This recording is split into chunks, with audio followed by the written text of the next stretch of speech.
Biasanya setiap malam aku selalu melihat rumah di sampingku yang telah lama kosong itu. Tapi sekarang aku senang karena rumah itu tidak kosong lagi. Ada satu keluarga yang pindah ke rumah itu. Dan aku melihat seorang anak yang tampaknya seumuran denganku. Aku ingin menjadi temannya. Memang sudah sejak lama aku tidak mempunyai tetangga yang memiliki anak-anak seumuran denganku. Keesokan harinya, "Ibu, aku mau keluar ya," pintaku. Ibu mengiyakannya. Lalu aku segera keluar dari rumah dan diam-diam melihat anak itu dari pagar rumahnya. Ia hanya terdiam dan memperhatikan pohon besar yang tumbuh di depan rumahnya itu. Sesekali ia mendatangi pohon itu dan ia tersenyum sendiri. Aku membuka pintu pagarnya. "Hei," kataku dengan ramah. Lalu anak itu menoleh ke arahku dan tersenyum. Aku pun menghampirinya. Sudah lama aku tidak punya teman di daerah sini. Kau mau jadi temanku, tidak? Tanyaku. Oh iya, anak itu tampak gugup. Oke, namaku Diko. Kalau kamu? Panggil aku Tentrim. Oh, jadi namamu Tentrim. Aku ini penasaran sama kamu. Kenapa kamu sering melihat pohon itu terus? Tanyaku kebingungan sambil menunjuk ke arah pohon besar tersebut. Karena aku suka pohon, jawabnya singkat, padat dan jelas. Setelah itu, aku diajak masuk ke rumahnya. Aku melihat pemandangan yang cukup aneh karena isi rumah Tentrim masih tampak kotor dan berdebu. Orang tua kamu di mana? Apa kau mempunyai adik atau kakak? Tanyaku penasaran. Dia terdiam sejenak dan tiba-tiba saja wajahnya menjadi pucat. Aku tidak mempunyai semuanya, ucapnya. Aku bingung dengan perkataannya itu. Bukannya saat pertama kali Tentrim pindah ke sini, kedua orang tuamu mengangkut barang-barang bawaannya, dan kakaknya juga ikut membantunya, serta adiknya saat itu kulihat sedang duduk di bawah pohon besar yang sering ditonton Tentrim. Oh, maaf ya, kataku. Lalu aku dipersilahkan duduk di sofa yang kupikir itu sangat kotor.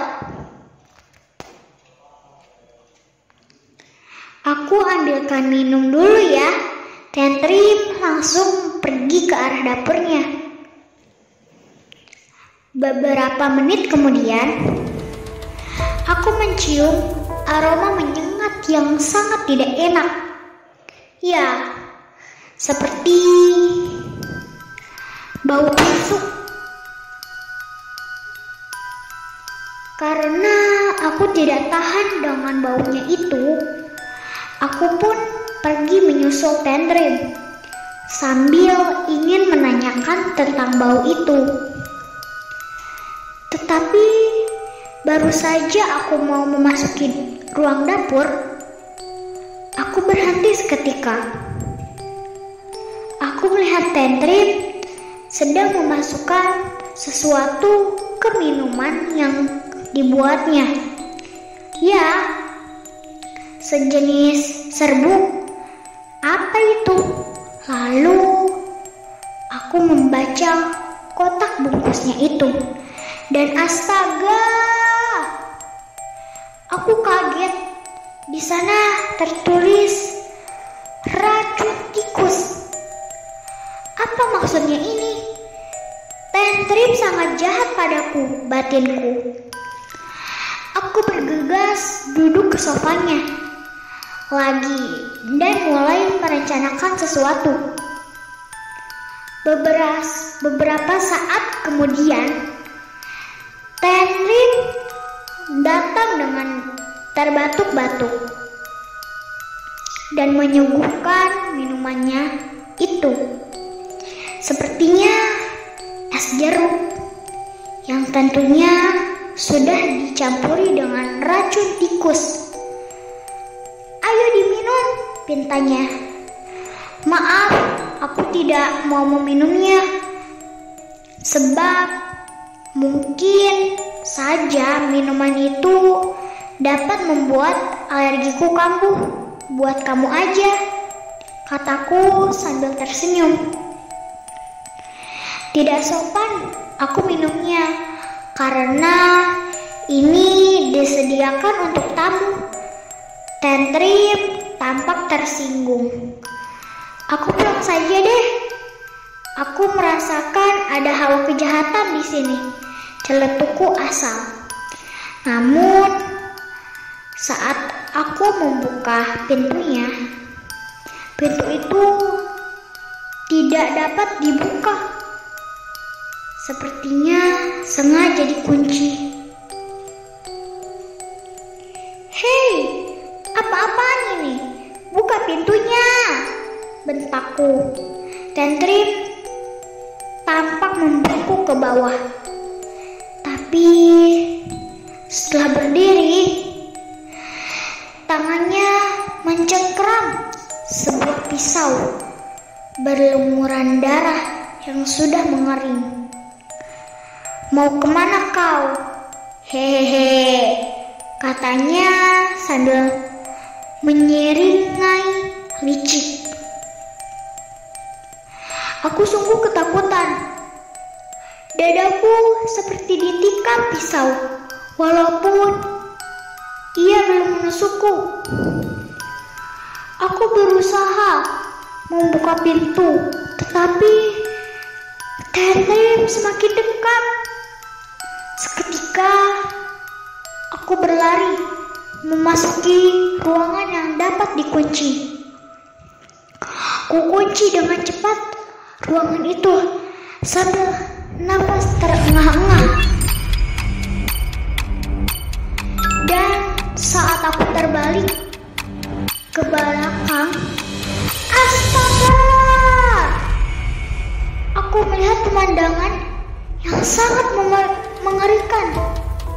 Ternyata orang tua, kakak dan adik Tantrim telah mati mengenaskan. Darah di mana-mana. Isi perut terburai keluar dari masing-masing jasadnya. Ditambah bau busuk tak sedap memenuhi ruangan itu. Aku serasa ingin muntah. Tiba-tiba tok tok tok. Awalnya pintu itu diketok dengan halus, namun berubah menjadi bunyi gebrakan yang keras. Tantrim menusuk-nusuk pintunya itu dengan pisaunya hingga lama-kelamaan membuat sebuah bolongan yang cukup besar untuk melewatkan tubuhnya. Cerang! Aku memecahkan kaca jendela untuk kabur. Tapi sebelum itu, aku melemparkan kayu besar dan mengenai kepala Harem. Aku berlari dan bersembunyi di belakang pohon dan berusaha menelpon 911. Aku menjelaskan semuanya dan polisi segera pergi ke alamat yang sudah ku beritahu itu. Kini aku mengetahui alasan yang jelas mengapa Tentrim selalu memandang pohon ini sambil tersenyum. Sebab terukir jelas di balik pohon ini dengan tertulis, "Maafkan aku semuanya, aku ingin membunuh kalian semua." Mungkin membunuh adalah hobinya, dan sekarang aku yang menjadi targetnya. Dan tiba-tiba Tentrim muncul dengan tampak yang sangat lusuh dan jahat, berbeda dengan sebelumnya. Aku berusaha lari dari rumahnya, tapi pagar itu terkunci. Tentrim terus berusaha menyerangku dengan pisaunya itu. Tapi aku selalu lolos. Hingga akhirnya ia berhasil menusuk perutku. Aku jatuh tersungkur. Saat Tentrim ingin menghujamkan kembali pisaunya ke perutku, rupanya keberuntungan berpihak kepadaku. Genting rumah Tentrim rubuh menimpa dirinya, hingga ia terjatuh dan susah untuk berdiri lagi karena tertimpa genting yang cukup banyak. Aku segera merangkak menjauhinya sambil berteriak meminta tolong. Setelah itu terdengar bunyi mobil polisi datang ke rumah ini. Segera saja beberapa polisi membuka paksa pagar rumah itu karena terkunci. Akhirnya polisi menemukanku. Lalu mereka segera melarikanku ke rumah sakit dan berusaha menangkap Tentrim. Tentrim melakukan perlawan sampai-sampai ada seorang anggota polisi yang berhasil ditusuknya saat menghadang Tentrim pergi. Tapi akhirnya ia berhasil dilumpuhkan. Segera ia ditangkap dan dibawa ke kantor polisi. 3 hari kemudian aku dibolehkan pulang dari rumah sakit. Tapi aku masih sedikit takut karena terdengar desas-desus kalau Tentrim berhasil kabur dari penjara dan menghilang entah kemana. Tapi di samping itu, aku juga merasa gembira karena aku dan keluargaku akan segera pindah dan pergi menjauhi rumah tempat kejadian pembunuhan itu, agar aku bisa melupakannya dan merasa aman dari serangan Tentrim.